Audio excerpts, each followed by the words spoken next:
Hollywood's annual Night of Nights is upon us with the Academy Awards. Today's guest helps us take stock of the film industry and the films singled out for their powerful storytelling this year. He's Pete Hammond, this week on Story in the Public Square.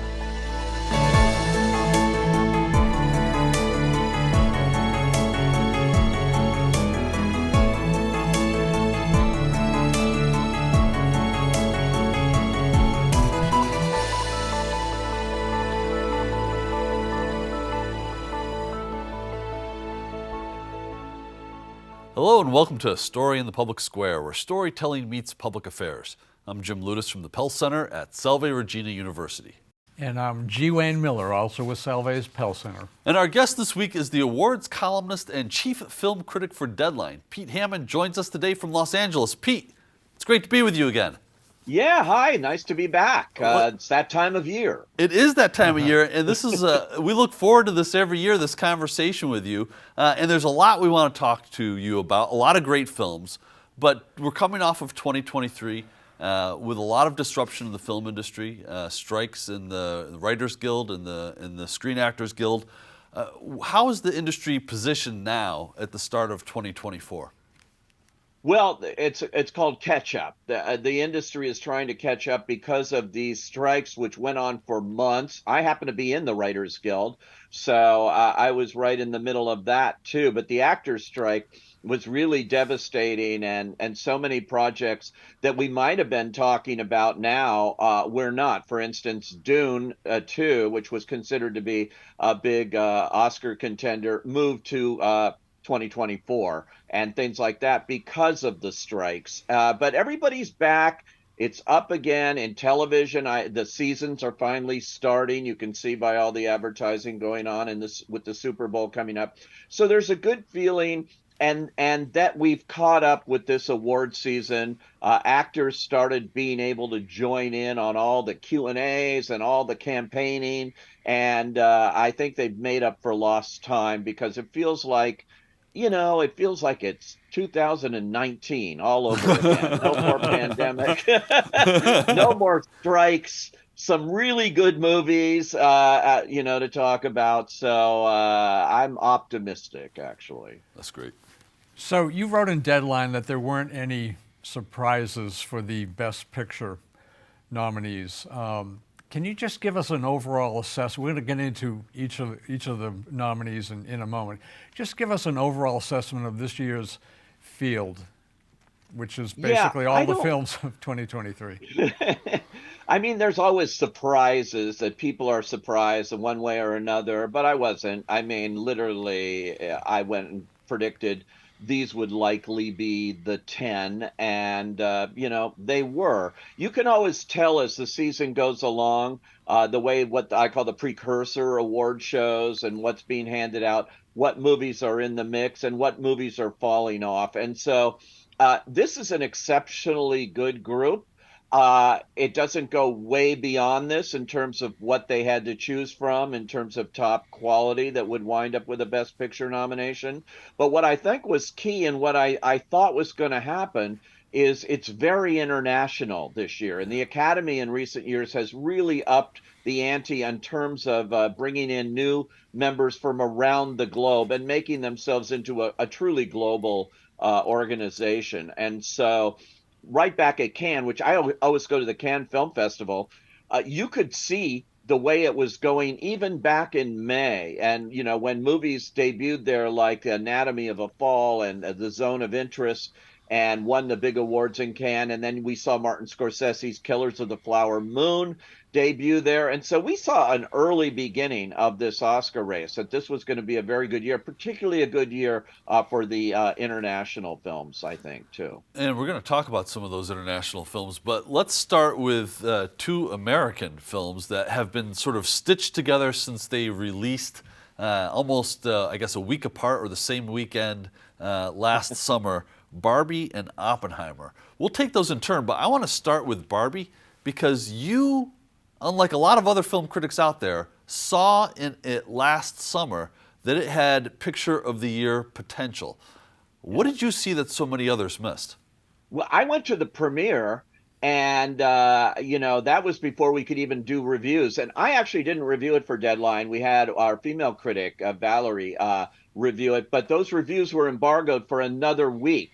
But I decided I really want to write about this movie after seeing it at its premiere at the Shrine. So the next day, I wrote a column suggesting that this could be a major Oscar contender. And some people just laughed at me. Somebody in print said it's the dumbest thing Deadline's written, and all of these things.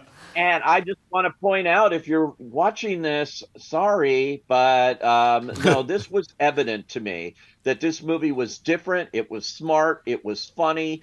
It was not, what you might have expected going in, what a Barbie movie. And that's all due to Greta Gerwig and the script, which she co-wrote with Noah Baumbach, her husband.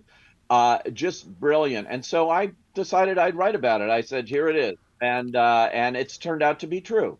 Which is really terrific, I think, for that film. And it's well deserving. I'm only sorry that they snubbed Greta Gerwig in the director category because I thought she did a spectacular job in this. It's evident, not only in its critical acclaim when it came out, but being the biggest picture of the year. Well over $1 billion globally. I mean, it just hit the zeitgeist, and it was extraordinary.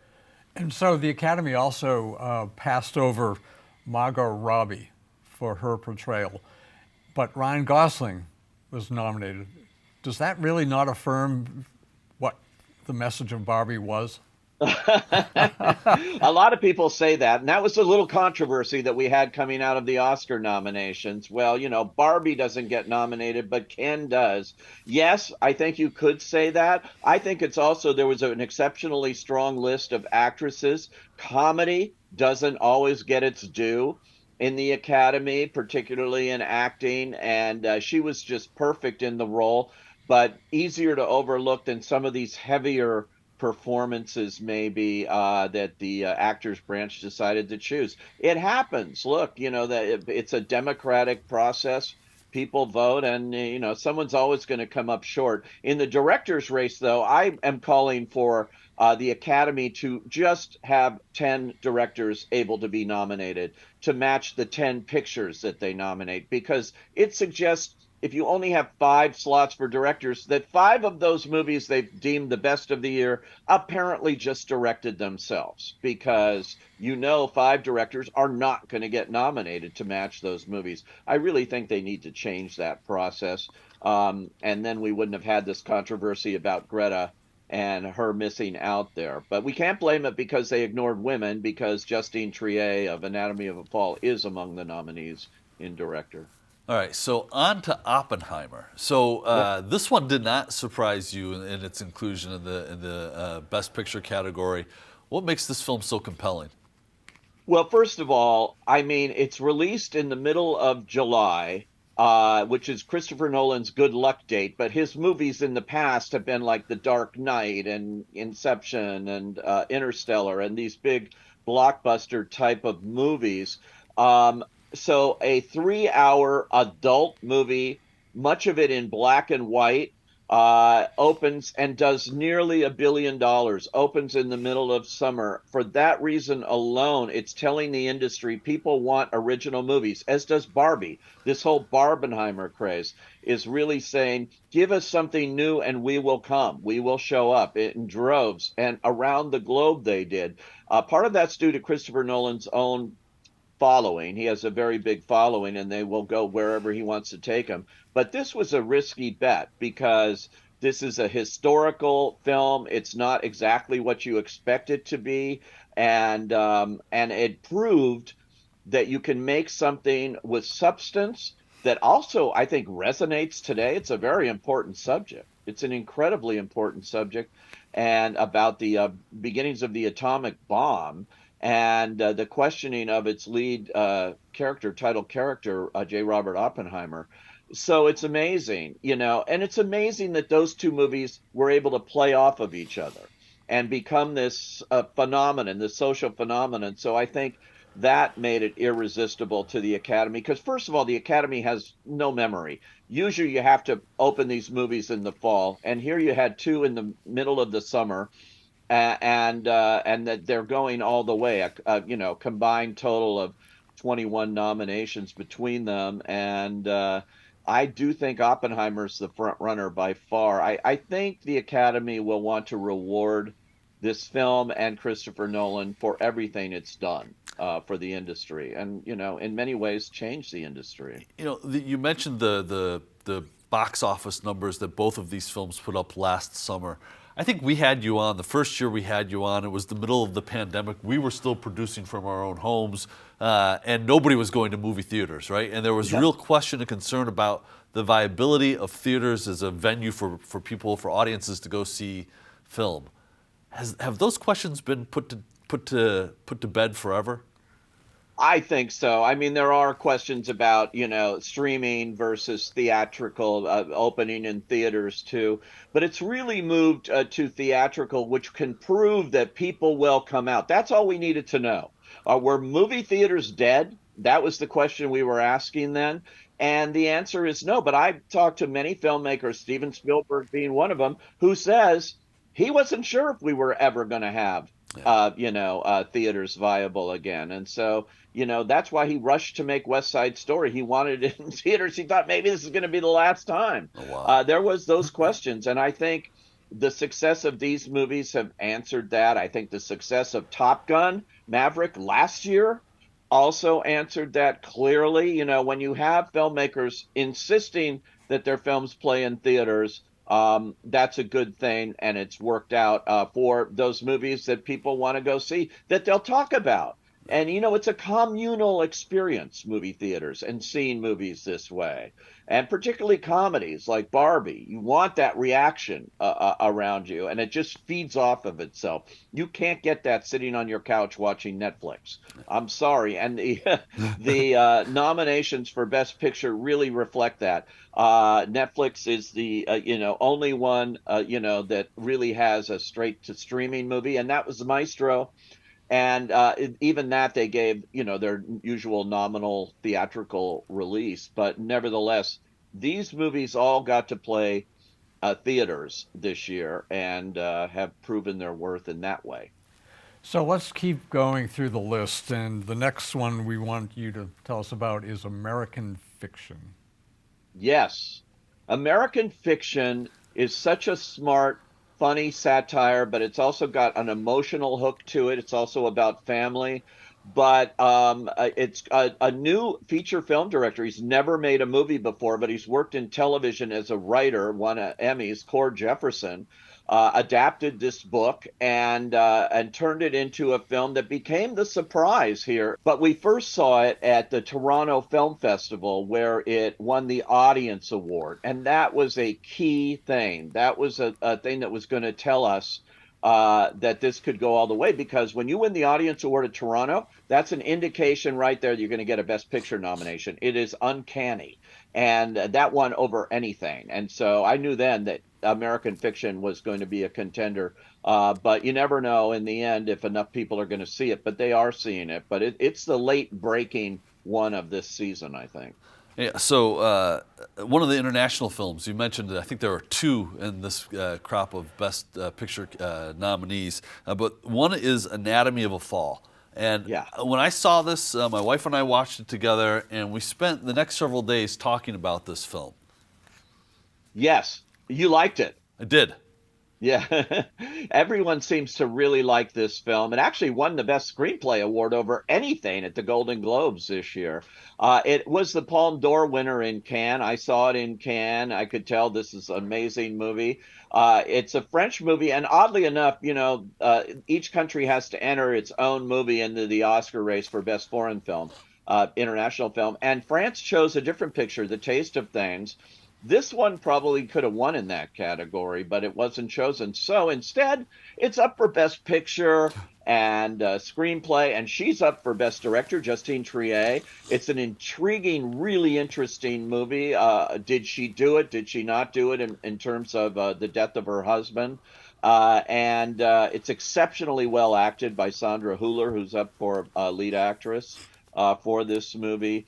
And it's one of those movies I think is going to do very well on Oscar night. You can tell because people really respond to it. It's also showing the power of the international voter bloc in the Academy to put it up for Best Picture. The same year, they have nominated The Zone of Interest, the movie that came in number 2 in the awards at Cannes, also blew it away in Cannes. So you have 2 international movies nominated for Best Picture. That's a first right there. 2 movies in a foreign language. What? And That's really showing a new sign. And then you have a third, too, if I might mention Past Lives, which actually debuted way back at the Sundance Film Festival. And that half of that's in Korean, even though that's not an American financed film. That one also is showing audiences have the patience now for subtitles Yeah. in movies. So let's take, since you mentioned those other 2 films with subtitles, let's talk about those. The Zone of Interest. That's a movie I can't shake. Again, another international film, but powerful and sort of a gut check in a number of really profound ways. It blew me away when I saw it in Cannes at 8:30 in the morning. I didn't know what it was. In Cannes, they just give you like one log line synopsis, and it said, Nazi commandant runs Auschwitz, and that's all it said. So I thought, well, okay, what is this? And I said, I want to review this. I will go and review it. But I walked out of that movie, and I just have never seen a movie quite like that. It was extraordinary in that it's telling the story of the Holocaust from the other side. It's Yeah. showing the life of the paradise, as they call it, that the German commandant and his family lived right across from Auschwitz. But you see that in the background. You see the smoke rising. You hear faint screams and all of that, these sounds. And interestingly, The Zone of Interest is also nominated for Best Sound. And there's a reason, because it's not the obvious big blockbuster movie kind of with big sound. It's subtle, and I was really happy that got a nomination there. But that's up for Best Picture as well, and director and screenplay. I think it's worked around the world in showing this from a different point of view, a different standpoint, and it's so powerful. So tell us about Past Lives, another one nominated Well, for Best Picture. that's about a Korean American woman here who lives with her husband, who's an American and lives in New York, and then has a meeting. Suddenly, someone from her earlier life in Korea comes to New York, and it's a reunion of sort. Hence the title "Past Lives," and she is balancing her current life and sort of reliving where she came from with this relationship. And it's a beautifully made movie. A first-time feature director, Celine Song, who is also up for her screenplay. It's only got 2 nominations, but Greta Lee, who's in it, who's also great in this movie, in the TV series The Morning Show, a wonderful, known for comedy, really got to do a fine dramatic performance. She should have been nominated for lead actress, but there wasn't enough room for her either. She and Margot Robbie, both kind of got aced out of that category, but it's definitely worth seeing. And it's a small movie, and it debuted at Sundance, and it became the big hit of the Sundance Film Festival way back in January of 2023. So it was remembered, for a whole year to get into this race. And it's probably the smallest film, but it's certainly one worth seeing. So let's talk about The Holdovers, which I found charming and quirky, sort of a part coming of age, part buddy film, I thought. Yeah, I love that movie, but I love Alexander Payne, who directed it and has done, Nebraska and Sideways and About Schmidt and on and on and on, The Descendants. He is just a humanist kind of filmmaker, makes movies about people, and this is really about 3 people, held over during the holidays because this kid, the young kid, has nowhere to go, so they have to basically chaperone him, keep him there at school. And so it's just him, this cranky professor played to the hilt by Paul Giamatti, who is stuck there, and he is just perfection in this role. And then Divine Joy Randolph plays the school's cook and and she also has nowhere to go. Her son had recently died during the war, and this is set in 1971. So he had been in Vietnam, and it's the three of them making a temporary family, and it's just it's a comedy, but it'll also make you cry. It's one of those cliches, you know, you'll laugh, you'll cry. I mean, they don't make movies much like this anymore, and Alexander Payne purposely wanted to make it look like a movie that could have been made in 1971. He had the picture scratched up a little bit like a film might look that time. The logos were from that period at the beginning of the movie with the title credits, and but the whole thing is just terrific. And it's written by David Hemmingson. This is one of only two movies that Payne did not write himself, but it was his idea. He had seen a movie at the Telluride Film Festival a few years ago called Le Marouse, which is a 1935 French film that had sort of a similar premise of people being held over during the holidays at a prep school, but that's where it sort of ended, and this became a very original take on a similar idea. So tell us now about Killers of the Flower Moon. Remarkable. What do you film. need to know except Martin Scorsese made Stars that movie Leonardo DiCaprio. and has received his 10th nomination. Yeah, he it's passed incredible. Spielberg in terms of Really? nominations for Wow. directing, and he's only a couple behind William Wyler of all time. I mean, Wow. Scorsese's just a master, but this is his first Western, what they call a Western, very different than what we look at most Westerns like, telling the horrifying story of what actually happened 100 years ago on the Osage Nation with these women, Osage women who hit the oil. They hit a lot of instant wealth, and the men there, the evil men, found a way to marry into each of these families, kill off these women, and take back that money, that wealth that the Osage just sort of happened onto by accident. It's a horrifying story, shot right where it happened in Oklahoma and among the Osage Nation, and cast very authentically, right down the line with actors who are not, it used to be Hollywood would cast Anthony Quinn or people like that to play, Native Americans, and Natalie Wood, and the Searchers and things like that. But now it's got to be authentic. And you have Lily Gladstone, the lead of that, the first Native American actress to be nominated for Best Actress, and very deserving. But this is a powerful movie. It's 3.5 hours, so it's truly epic.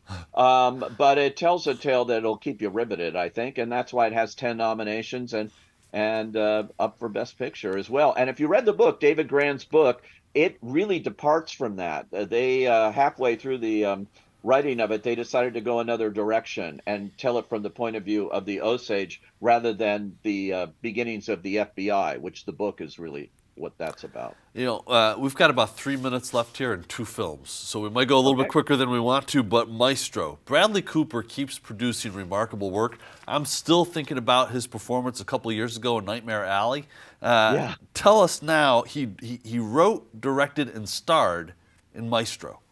Yeah, and produced. He co-produced it with Steven Spielberg and Martin Scorsese, both of whom at one time were going to direct this themselves. They've stayed on as producers, and Bradley got wind when Spielberg decided to do West Side Story and he said, let me take a crack at it. I'll show you a little movie I just directed for my first movie called A Star is Born. It hadn't opened yet.